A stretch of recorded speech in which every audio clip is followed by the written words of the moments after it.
From Los Angeles to a worldwide audience, this is Boaz Power TV, where we take your life to the next level. Now, internationally known speaker and author, here's Boaz. Hi, welcome to the Power Show.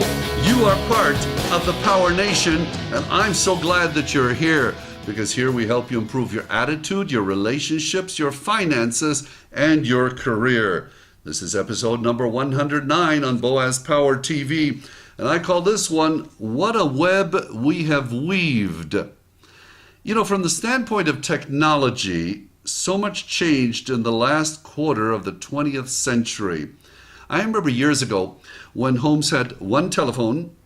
It usually sat on that little shelf in the hall, and many people were part of party lines. Boy, am I dating myself. Often when you picked up the phone to call someone, there was already a conversation taking place between one of your neighbors and someone else. We'd watch the television program Star Trek and see Captain Kirk flip open a fascinating small device and communicate with his shipmates. Now most everyone is imitating Captain Kirk with our own personal communication systems, the cell phone. Incredible. Something else that has changed dramatically is the web that has been weaved into a communication medium called the internet. We now nonchalantly turn on our computers and check for email that arrives almost instantly from all corners of the world. You're getting those emails as a result of a genius of someone named Tim Berners-Lee. There's a critical name.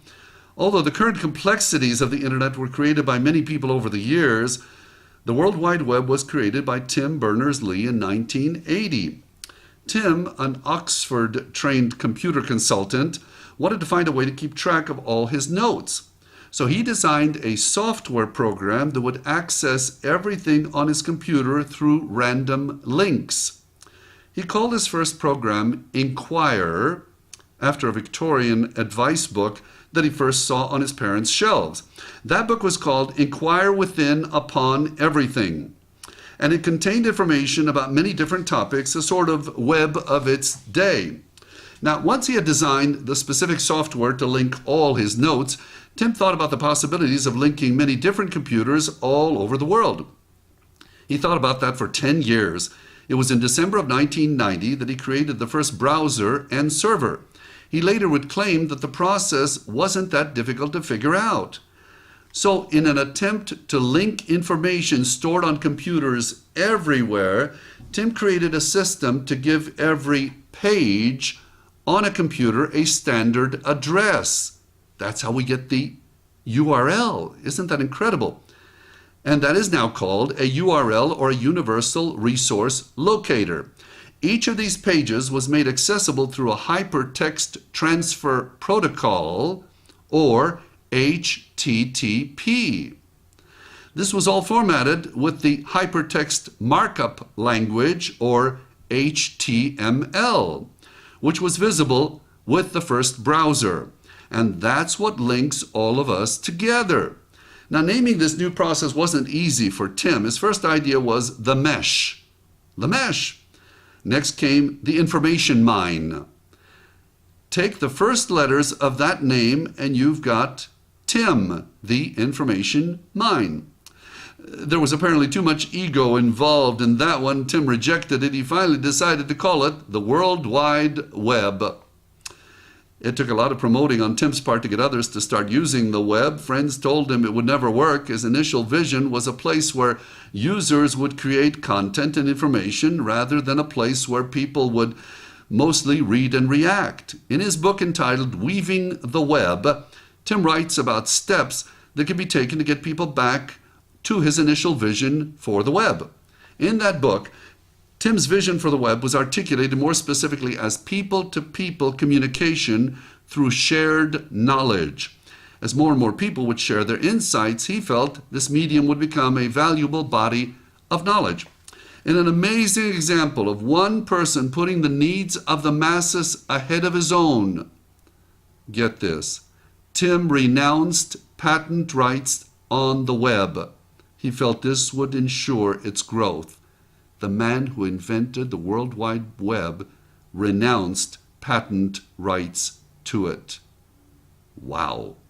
This British-born physicist is now the director of the World Wide Web Consortium, which is based at the MIT Laboratory for Computer Science and sets software standards for the web.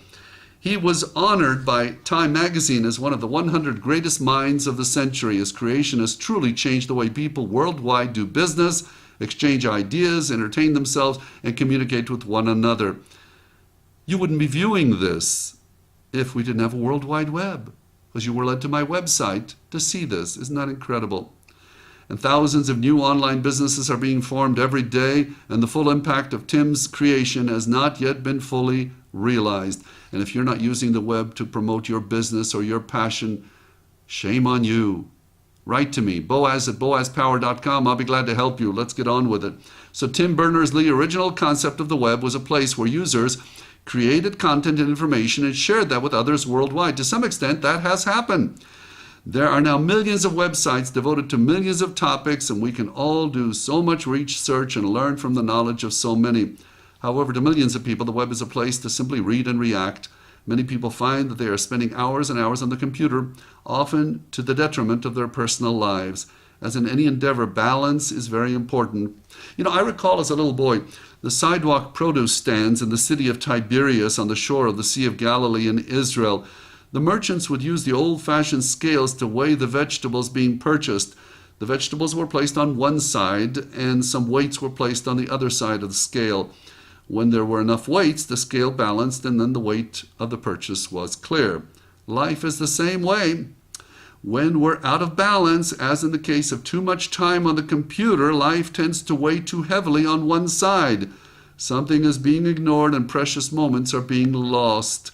Spending time each day with family members and friends, taking time for a hobby, exercising, or simply having some quiet times, these are the items we place on the scale of life in order to be more balanced.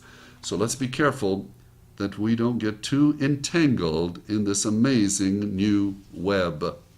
So the affirmation for this edition of Boaz Power TV, it's an affirmation of balance. You may want to write it down. My life is in balance every day because I take time to do valuable things. My life is in balance every day because I take the time to do valuable things. Thank you for joining me. If you like these messages, and a lot of people worldwide find them highly beneficial, please forward this to 5 people you know and suggest they go to my website, thanks to Tim's invention, boazpower.com, and they can also subscribe to these free weekly messages of Boaz Power TV. You are special, you are unique, you are destined for greatness. I see it in you. You are a champion. Have a powerful day. This has been Boaz Power TV.